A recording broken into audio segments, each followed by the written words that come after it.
I'm Dr. Vanita Rattan, and this channel is dedicated to skincare for skin of color. So as you know, I'm a doctor, but I'm also a cosmetic formulator, and that's why I love doing deep dive investigations into brands, inky list, so the ingredients list at the back, to let you know whether or not those products are suitable for skin of color. I think it's really important to let you know at this point that I am not sponsored, I'll never be sponsored, the channel is not even monetized, even though I've been eligible for months. And the reason being is that this channel is really my passion project for a whole global skin of color community. So I want it to be the place that you can come to for evidence-based, non-biased information and to see whether or not products are worth your hard-earned money. I'm doing this for us, but I'm also doing it for our children, so that as they grow and their skin changes and they need to know what to do for their skin, I want this to be a resource that they know that they can rely on. So today's video has been asked for so many times, and it is the best face cleansers for oily skin. So I've done a whole video for you already on best moisturizers for oily skin, so you can head over and watch that one. This one is of the best cleansers. Now here's the thing. When I went to research it, there were very few that were suitable for oily skin. Even though they were saying on the front, for oily skin, there were ingredients in there that were not good. And with skin of color, we have to be very careful with our skin because we cannot afford to cause any irritation, because irritation will lead to inflammation. Inflammation leads to hyperpigmentation. So we have to be far more educated with our skincare than Caucasian skin needs to be. So this video is not only the best cleansers for oily skin, it's also going to cover some of the worst. And I think that's important because, there are big brands out there who are putting out cleansers that are not good for our skin. And I feel like it's important for us to know which ones to avoid. So let's get started.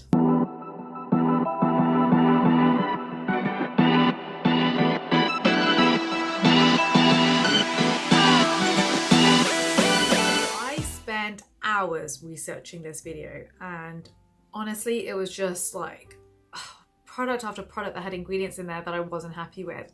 And after spending hours, I found two cleansers that I liked.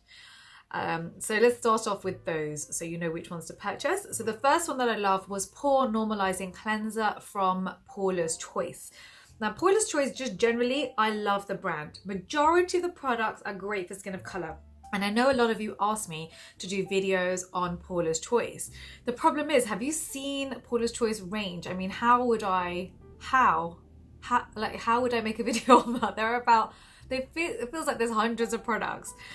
So if you've got an intelligent way of helping me, make a video on that, maybe, I don't know, by trying to treat a problem or find a solution, or I don't know, but just generally speaking, Paula's Choice is very good because they don't add fragrance into their products. They don't add essential oils. It's very much a scientific based brand, which I absolutely love. And there's knowledge behind every single ingredient that's going into those products. So a cost benefit analysis done, and that is important. It's important not just to pander to consumer demand. Something should smell fruity, but it's not good for your skin. So I am a firm believer in, obviously, science over everything else. Okay, so let's talk about this particular product, Pore Normalizing Cleanser. So it's a hydrating cleanser, but it's also got BHA, your salicylic acid, which is basically the best exfoliator for us, and specifically for oily skin. Don't forget, it penetrates into the pore and almost unclogs that pore, which is exactly what we want.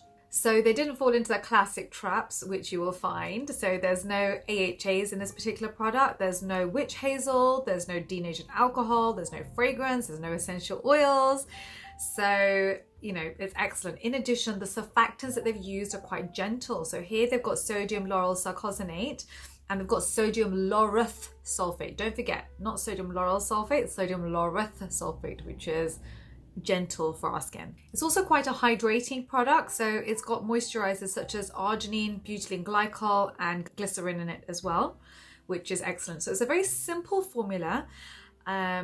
But I love it, and if I had oily prone skin or any of my friends do, this is the one that I would recommend. The second one that I love is CeraVe SA Cleanser. So again, it's very similar to the Paula's Choice that we've just discussed. However, they've added a few extra things. So here, for example, they've got niacinamide, which helps to control your sebum production. It's got a group of ceramides in it as well, which is very hydrating to the skin. Again, it's got gentle surfactants. It's got no AHAs, no fragrance, no witch hazel, no alcohol. So they did an excellent job. And again, they use BHA, salicylic acid. That's what the SA stands for.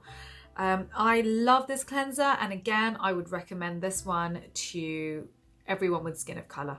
Now, I did feel like I could either have just left the video at that point, but I feel like I haven't added enough value to you. And that's why I did want to discuss these major brands that I, would say to sidestep these particular products. So let's start off with Neutrogena Oil-Free Acne Wash.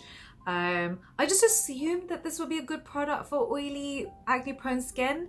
But again, it had fragrance in it, had menthol in it, had glycolic acid in it. So menthol is a sensitizer to the skin. Fragrance is your number one cause of contact dermatitis, and it's a co-sensitizer. Fragrance, this is the thing, there are 4,000 different fragrances, and you don't know how your skin is going to react. And you get delayed reaction, what's going to happen after years. So fragrance just should never be in skincare. And I do believe that big companies are watching channels like this one and other people's channels who are hammering on about this. And they will, I think, stop making fragrance-free versions. And I will stop making you videos on those fragrance-free versions. But right now, I mean, menthol is it just should not be in skincare either. Especially, imagine your acne, oily prone skin, which is already inflamed. It's got free fatty acids that are going berserk in your skin, irritating your skin, leading to pigmentation and red marks. And then you go and put menthol on it, which is a sensitizer. It's just not a good idea, So avoid that one. The next one I didn't like was Face Theory 4% glycolic. It's got limonene in it and linalool in it. So I know a lot of you have asked me to review Face Theory, and I will. But this particular product, I would also avoid. The next one I'd avoid is the Body Shop Tea Tree. So it's got denatured alcohol in it, which, as you know, leads to a free radical party in the skin, and it's not a good party. It's not one that you want to be at. Because it can lead to premature aging, damages the collagen. So avoid anything or any product that has the word alcohol denat in it. The reason they're doing it is because it's a solvent. It tends to thin a thick product, but there are much better solvents out there. And again, they added menthol. The reason they're doing menthol is because it gives you that refreshing feeling. You put it on your skin, you feel like you've woken your skin up, but you haven't. You've shocked your skin. Your skin is not happy.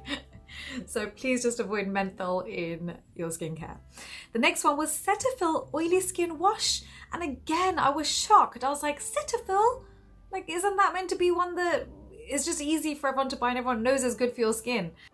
This one was not good. So this one had a whole host of fragrances. It's got amyl cinnamol in it. It's got citronellol in it. It's got geraniol in it. It's got linalool. It's got perfume. So this one I would, again, avoid. And the last one I would tell you to avoid was Vichy Normaderm. So again, it's got perfume in it. This particular product actually had a lot right with the product. They just went wrong with the perfume step. That was the one thing that if they just removed that from that particular product, it would have been a great product. Yeah, so I'm sorry. I really don't like being negative. And I don't like saying anything bad about people's brands. But I just felt like people are going to be making these mistakes because when it says on the actual packaging for oily acne prone skin, you think that's for oily acne prone skin and you think it's going to be good for you, and it's your hard-earned money and I don't want you to waste it. Right, okay. Whew.